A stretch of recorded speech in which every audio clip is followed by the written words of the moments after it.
क्यों कुछ स्टूडेंट्स के एग्ज़ाम में कम मार्क्स आते हैं। मैं आपको जो बात अच्छी लगती है वो नहीं बोलता, जो जिस बात से आपका अच्छा होगा वो बात बोलता हूँ। उनके पास पढ़ने की या सीखने की हॉनेस्टी नहीं रहती। अगर आप यूनिट टेस्ट एग्ज़ाम में आप पीसफुली नहीं जा सकते तो आप फाइनल एग्ज़ाम में भी पीसफुली नहीं जा सकते। अगर आपने रिवाइज नहीं किया है टॉपिक को तो आपको एग्ज़ाम हॉल में कोई नहीं बचाने वाला है। नमस्ते, मैं Somnath Mahale, founder of Mahale coaching classes.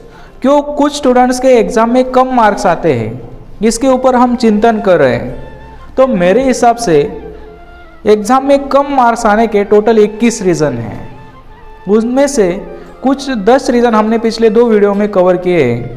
आज के वीडियो में हम और 5 रीज़न डिस्कस करेंगे और जो कुछ बचेंगे वो अगले वीडियो में डिस्कस करेंगे।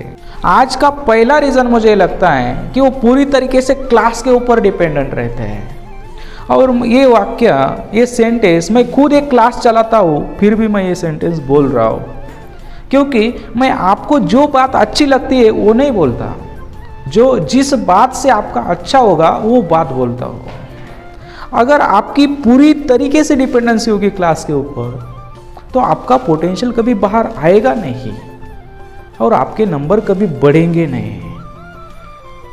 तो ये भी एक रीज़न है कि पूरी तरीके से क्लास के ऊपर डिपेंडेंसी होने से बहुत सारे स्टूडेंट्स के एग्ज़ाम में कम मार्क्स आते हैं। दूसरा रीज़न मुझे ये लगता है कि पढ़ाई करते समय उनके जो कुछ डाउट्स होते हैं, जो कुछ क्वेश्चंस होते हैं, वो कभी भी वो टीचर से पूछते नहीं है, वो टीचर से आस्क नहीं करते हैं। तो उनके जो क्वेश्चंस है, वो डाउट्स है, वो हमेशा के लिए अनक्लियर ही रहते हैं, वो कभी सॉल्व होते ही नहीं है। तो ये जो क्वेश्चंस वो पूछते नहीं है, डाउट्स वो पूछते नहीं है और उनके डाउट्स क्लियर होते नहीं है, तो ये भी एक रीज़न है कि उनके एग्ज़ाम में कम मार्क्स आते हैं। तीसरा रीज़न मुझे लगता है कि वो स्कूल में हो या क्लास में हो, उनके पास पढ़ने की या सीखने की हॉनेस्टी नहीं रहती। हॉनेस्टी नहीं रहती मतलब अगर सर उनसे पूछते हैं क्या आपको वो टॉपिक समझ में आया या नहीं आया, कई स्टूडेंट्स को वो टॉपिक अच्छे से समझ में नहीं आया होता फिर भी वो कहते हाँ मुझे समझ में आया। तो ये जो बात है उनकी, समझ में ना आते हुए भी वो कहते हाँ मुझे समझ में आया, तो इस बात से भी वो लैग कर जाते हैं और उनके एग्ज़ाम में कम मार्क्स आते हैं।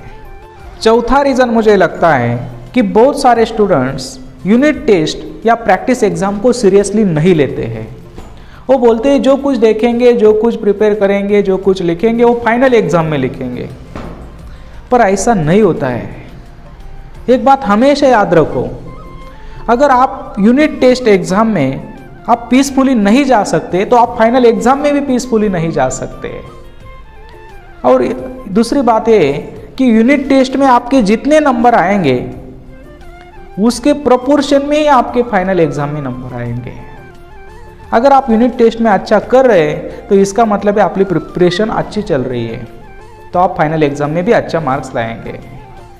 तो बहुत सारे स्टूडेंट्स यूनिट टेस्ट एग्ज़ाम या प्रैक्टिस एग्ज़ाम को सीरियसली नहीं लेते, इसकी वजह से भी उनके एग्ज़ाम में कम मार्क्स आते हैं। पांचवा रीज़न मुझे ये लगता है कि वो पेपर से पहले अच्छी तरीके से रिवीजन नहीं करते हैं। वो रिवीजन को टालमटोल करते रहते हैं, प्रोक्रास्टिनेट करते रहते हैं, पोस्टपोन करते रहते हैं और उनकी रिवीजन नहीं होती। और एक बात हमेशा याद रखो, in case you have not revised there is nothing which can save you। अगर आपने रिवाइज नहीं किया है टॉपिक को तो आपको एग्जाम हॉल में कोई नहीं बचाने वाला है। तो revision is compulsory, revision is a must. Paper से पहले आपको अच्छी तरीके से रिवीजन करके ही जाना है और बहुत सारे स्टूडेंट्स पेपर से पहले रिवीजन नहीं करते, इस वजह से भी उनके एग्जाम में कम मार्क्स आते हैं। स्टूडेंट्स के एग्ज़ाम में कम मार्क्स क्यों आते हैं, इसके ऊपर हमने अब तक 15 रीज़न डिस्कस किए हैं। उनमें से आपको जो कुछ रीज़न अच्छे लगते हैं और आपको लगता है कि इन रीज़न के ऊपर, इस बात के ऊपर मुझे वर्क करने की ज़रूरत है, तो वो सब चीज़ें आप एक नोटबुक के ऊपर लिख के रखो और उनके ऊपर काम करना शुरू कर दो। उन गलतियों को दोहराओ मत। और आपको एक भी बात अच्छी लगती है तो चैनल को लाइक करना, कमेंट करना और अपने दोस्तों के साथ ज़रूर शेयर करना।